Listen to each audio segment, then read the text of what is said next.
Et retour en direct de Verdun avec mon premier invité Thibaut Villemain. Bonjour. Bonjour. Merci d'être avec nous. Vous êtes professeur d'histoire-géographie ici dans la région de Verdun et puis vous êtes détaché par l'Éducation nationale pour travailler dans ce musée, ce Centre mondial de la paix de Verdun. Quelle est la mission de ce centre et puis votre travail ici? Qu'est-ce que c'est pour commencer? Alors la première mission du centre, c'est justement de ne pas être un musée, c'est d'être un lieu de vie. Parce que c'est aussi un musée, on le voit, hein, il y a des expos. Des objets, des expos. Il y a des objets, il y a des expos, mais l'objectif, c'est de réfléchir. On vient de le voir à l'instant, Verdun a une histoire millénaire, lourde de cette Première Guerre mondiale, mais si on s'arrête à juste rappeler l'histoire, on a loupé quelque chose. Faire mémoire, justement, ici, c'est se dire, on comprend tout cela, mais on veut justement se mettre en perspective. Ici, le 27 mai, 2 jours avant la rencontre entre les deux chefs d'État, il y avait 1000 jeunes français entre François Hollande et Angela Merkel. Ici, 1000 jeunes français et allemands qui sont venus passer la matinée à justement réfléchir, à ensemble partager ce qu'ils avaient à construire. C'est-à-dire, qu'est-ce qu'ils ont partagé concrètement? Eh bien, ici, par exemple, ils ont pris des images de monuments aux morts, ils ont essayé de les comprendre et ils se sont dit, mais nous, comment on peut construire un monument à la vie? Ici, ils ont regardé la Marelle, qui est au milieu de cette cour, où sont mêlées des lettres de poilus français, de soldats allemands. Et sûr, mais ces jeunes, parce que finalement, aujourd'hui, les anciens combattants paraissent tous être des vieux monsieur, mais non, c'était des jeunes hommes, ont écrit des lettres qui sont mêlées, et de se dire, mais comment, dans un jeu, ça nous permet, nous, aujourd'hui, en 2016, d'être acteurs de cette mémoire et d'être acteurs de notre vie. Là, vous parlez de ces jeunes franco-allemands, on l'a vu dans le reportage aussi, la réconciliation franco-allemande, ça y est, c'est fait. Quel est le travail de mémoire qu'il faut faire encore autour de cette Première Guerre mondiale? Il n'y a plus de poilus, ils sont tous morts. C'était il y a longtemps quand même. Qu'est-ce qu'il y a encore à faire autour de cette guerre?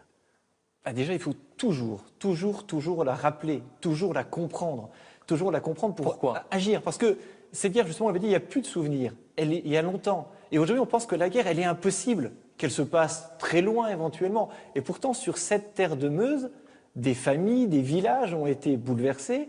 Et on reçoit ici des gens du monde entier. Dans quelques semaines, nous allons recevoir des classes de paix, on en reparlera, de toute l'Europe. Des classes de paix? Des classes de paix. C'est-à-dire? Donc, c'est des jeunes de République tchèque, de Luxembourg, d'Angleterre, de France, et qui vont venir ici s'imprégner, comprendre ce qui s'est passé. Qu'est-ce que ça veut dire être dans une tranchée? Qu'est-ce que ça veut dire être au fort de Douaumont sous les bombardements? Et puis pas s'arrêter là, se dire, mais nous, jeunes aujourd'hui, qui sommes des jeunes Européens, est-ce qu'on a aussi des choses à dire? Est-ce qu'on a aussi des choses à faire et à faire ensemble? Ce lieu, c'est ça. Qu'est-ce qu'ils ont à faire, vous pensez, ces jeunes aujourd'hui? Je crois qu'ils ont déjà... Et cette paix, donc du coup, pour maintenir cette paix? Ils ont à, se connaître. Parce que quand on se connaît, eh bien, on a moins envie de se battre.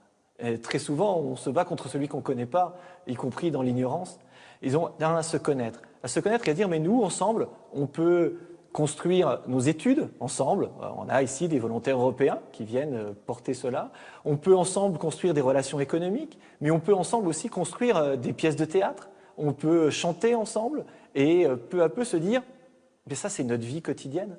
C'est notre vie quotidienne de pouvoir se déplacer, bouger, apprendre des langues étrangères pour les uns et les autres et porter les choses.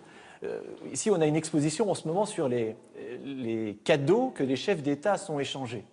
Et c'est surprenant au tout début de l'expo. Par exemple, Mitterrand et Kohl. Par exemple, Mitterrand et Kohl, mais au tout début, on a un cadeau fait par Yasser Arafat au président français, c'est une colombe.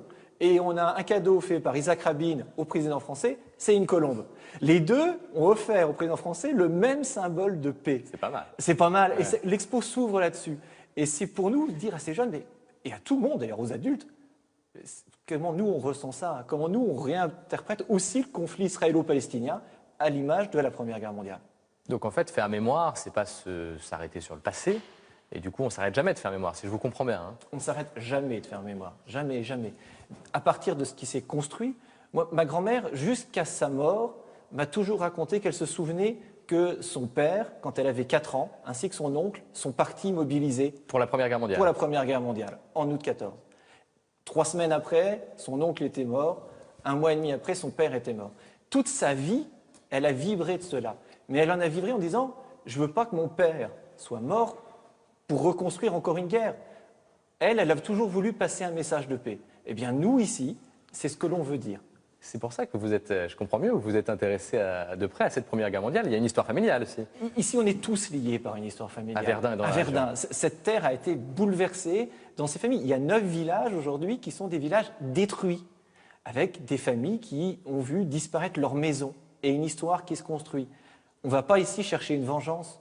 Au contraire, on va mieux le comprendre pour construire l'avenir, pour le construire ensemble. Ici, les jeunes, quand ils repartent de ces classes de paix, ou des adultes, des fonctionnaires de l'Union européenne que nous recevons tous les mois ici, au début de leur contrat pour l'Union européenne, ils repartent en disant, mais nous, qu'est-ce que l'on fait? Nous qui sommes des hauts fonctionnaires de l'Union européenne, une journée à Verdun, 2 heures ici pour se poser, pour comprendre et mettre en lumière notre action.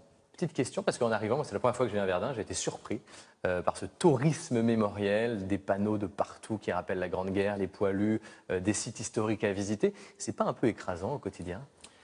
Ça pourrait l'être, mais je crois qu'ici on s'est habitué à vivre avec. Et puis surtout aujourd'hui on est passé dans l'histoire d'une nouvelle vie.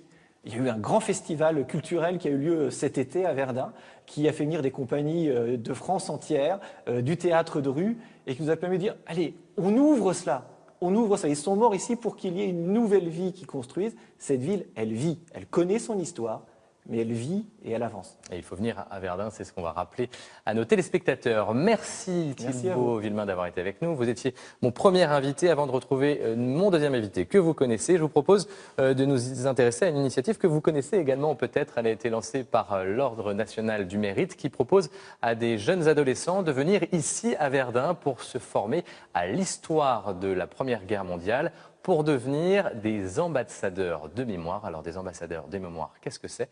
Vous allez tout de suite comprendre avec ce reportage.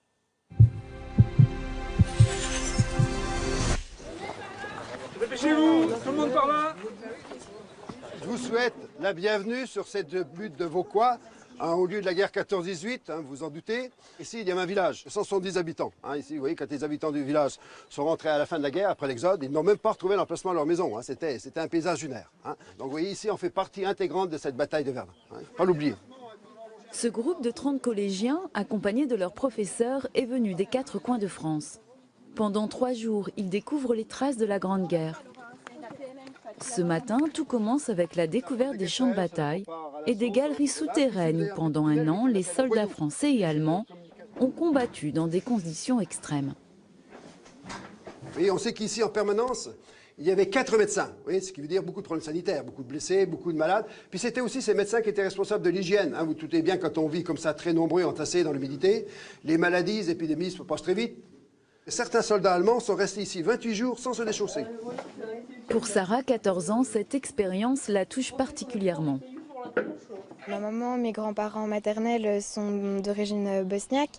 Donc après, c'est vrai que voilà, il y a pas mal de choses historiques qui ont fait que je m'intéresse un peu plus à ce projet.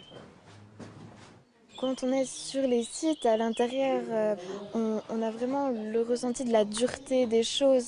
Il fait froid, il y a aussi des odeurs, le vieux bois, tout ça. Et ça, on ne peut pas le ressentir sur les pages d'un livre. C'est vraiment en venant ici qu'on peut ressentir tout ça.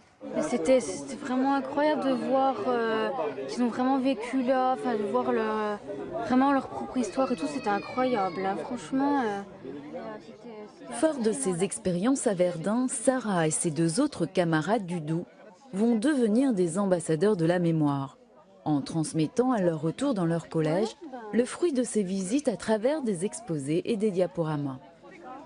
On note tout, même les petits détails, et après on fait le tri dans ce qui est vraiment important, dans ce qu'il faut ou pas mentionner une fois qu'on a tout. Beaucoup de travail, mais on est motivé.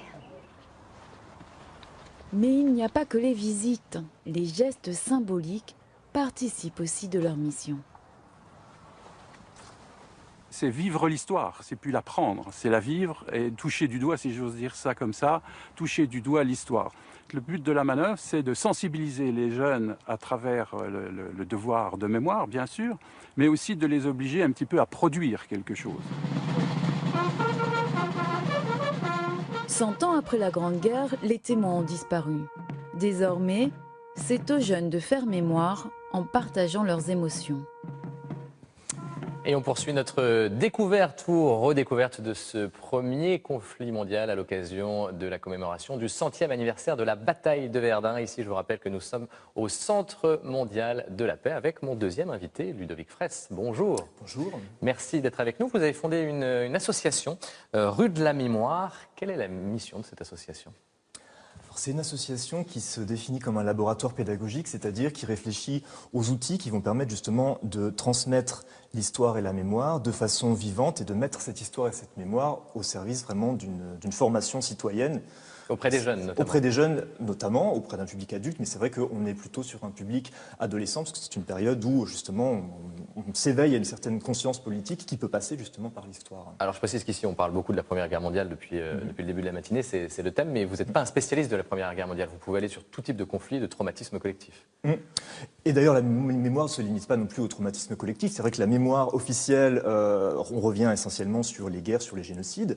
Nous travaillons aussi, bien sûr, en coopération avec d'autres organisations. On a une coopération assez suivie depuis plusieurs années avec l'Office franco-allemand pour la jeunesse. On peut aussi, bien sûr, aborder la Deuxième Guerre mondiale, mais aussi d'autres périodes, tout ce qui peut faire mémoire et qui, au niveau local ou national ou européen, peut justement nourrir une réflexion sur ce sujet. Alors, est-ce que vous connaissiez cette initiative lancée par l'Ordre national du mérite de former ces ambassadeurs de mémoire? Qu'est-ce qui vous a frappé dans le reportage qu'on vient de voir? Alors c'est une initiative qui est intéressante, qui fait partie des nombreuses initiatives qui ont eu lieu bien sûr à Verdun en cette année du centenaire, par des acteurs du travail de mémoire qui peuvent être différents, avec des objectifs qui sont parfois différents mais qui sont toujours complémentaires. Ce qui est intéressant dans ce projet-là, à travers ce qu'on peut voir à travers le reportage, c'est qu'on est à la fois dans la transmission d'une connaissance et d'une conscience de l'histoire, donc ça va au-delà effectivement d'un savoir factuel, de savoir ce qui s'est passé, combien de morts à tel endroit, entre telle date et telle date.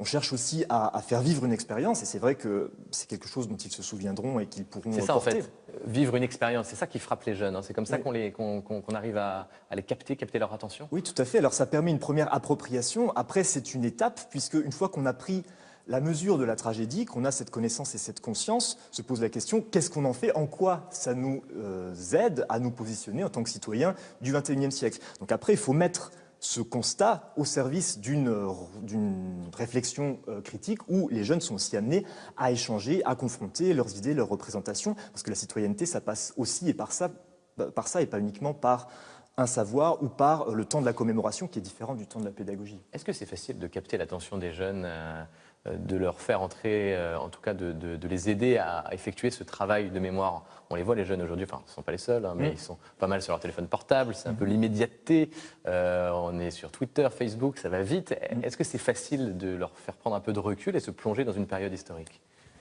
Facile, en fait ça ne va pas de soi. Très facile ou pas facile, c'est une question justement de la méthode. C'est quelque chose qui n'est pas naturel et souvent, pour intéresser les jeunes, on utilise des arguments d'autorité. C'est important parce que c'est important, il y a la formule du devoir de mémoire. Et c'est vrai que là, ça peut être difficile quand on aborde la mémoire comme un devoir, comme quelque chose d'imposé, comme si finalement il devait adhérer à un message officiel. Et ça, c'est quelque chose qui n'est pas forcément attirant pour eux. Ça passe par quoi, du coup? Raison de plus pour aborder le sujet-là par des méthodes participatives, par exemple des ateliers où ils peuvent échanger, où ils peuvent se confronter à des thèmes qui restent des thèmes actuels, comme la nation, le nationalisme, la propagande, et puis la guerre, parce que la guerre n'a bien entendu pas disparu. Mais je crois que d'abord, il faut les prendre au sérieux. Il faut leur donner la parole, et c'est vrai que le temps de la visite, le temps de la commémoration, c'est un temps où ils sont passifs. Alors c'est un temps très utile, nécessaire, puisqu'il faut savoir, ensuite il faut ressentir. Après, il faut veiller à ne pas rester uniquement dans un registre aussi émotionnel en disant « c'est terrible ce qui s'est passé », comme si la guerre était une catastrophe naturelle. Ce n'est pas une catastrophe naturelle, une guerre, ni les guerres de l'époque, ni les guerres actuelles. C'est plutôt des catastrophes culturelles, civilisationnelles, et il faut les confronter aussi à ça. Alors c'est plus difficile que d'organiser une cérémonie, mais c'est quelque chose, je crois que les deux temps doivent s'articuler, et il faut aussi aller au-delà. Est-ce que vous avez des exemples où vous avez été surpris par des réactions de jeunes, en tout cas l'effet que ça leur a fait eux, et ce qu'ils en ont retiré, personnellement, profondément? Oui, notamment, parce que je parlais de coopération avec l'Office franco-allemand pour la jeunesse, c'est toujours intéressant, par exemple, de confronter à cette histoire-là en groupe franco-allemand et de remarquer, alors bien sûr, il y a Verdun qui est terrible pour le bilan humain, matériel, etc., mais c'est intéressant aussi de les faire travailler ensemble, au-delà des barrières linguistiques, en groupe franco-allemand, et de se rendre compte que finalement, les perspectives nationales sur le conflit ne sont pas tout à fait les mêmes. Et du coup, ça les incite à remettre en cause leur certitude, non pas pour dire les uns ont raison, les autres ont tort, mais tout simplement voilà, se plonger dans les manuels d'histoire dans un pays, dans un autre, même si ce sont des historiens très rigoureux, le point de vue n'est pas le même. Et alors, ils prennent conscience tout à coup que ce qu'ils pensaient être des vérités absolues sont en fait des points de vue. Et là, on commence un travail d'éducation citoyenne démocratique qui est extrêmement intéressant. Et je crois que c'est là le chemin de la paix. La paix, ce ne sont pas uniquement des slogans, des symboles. La paix, ça ne se décrète pas. C'est quelque chose qui s'apprend justement en vivant la différence et en confrontant de façon non violente, et bien sûr, les points de vue. C'est la responsabilité de chacun, la paix, aujourd'hui, pour vous? C'est bien sûr la responsabilité de chacun, pas uniquement des hommes d'État. C'est pour ça que c'est pour ça que je vous pose la question. Oui, ouais. C'est pour ça que la construction européenne et l'amitié franco-allemande, on ne peut pas uniquement attendre que ce soit les dirigeants, même si évidemment ils ont un rôle à jouer. Il faut que ce soit quelque chose qui s'ancre dans la société civile et que les jeunes se saisissent aussi de ces notions-là. Mais simplement, il faut encore utiliser les outils adaptés, et c'est la responsabilité, bien sûr, aussi des pédagogues, des formateurs, des enseignants, que ce soit dans l'éducation nationale, dans des associations d'éducation populaire. Et c'est comme ça qu'on peut construire la paix, alors que c'est compliqué, et c'est important, parce que vous parliez tout à l'heure des téléphones portables ou d'Internet, d'aller au-delà justement de cette pseudo-démocratie des réseaux sociaux où on est juste dans le j'aime et j'aime pas, pour aller dans quelque chose qui est aussi participatif, mais qui va plus loin, qui va plus au fond. Et ça, je crois que le rôle du pédagogue, plutôt que d'imposer un message, c'est plutôt de les outiller, leur donner les moyens de penser par eux-mêmes, de penser de façon autonome. Et ils ont une fraîcheur dans leur approche, ce sera ma dernière question, il ne reste plus beaucoup de temps, pour nous apporter pour rafraîchir notre mémoire collective justement sur... Est-ce qu'il y a des choses comme ça qui vous semblent importantes chez les jeunes? Oui, alors c'est vrai que dès qu'on fait des exercices d'écriture ou dès qu'on les confronte, enfin dès qu'on leur propose plutôt des travaux d'art plastique ou des choses comme ça, on se rend compte qu'ils ont une vision très moderne de la mémoire, puisque finalement la mémoire, c'est pas le passé, c'est le regard qu'on porte sur le passé. Et eux, ils ont un regard moderne et qui contribue à moderniser cette regard mémoire. frais.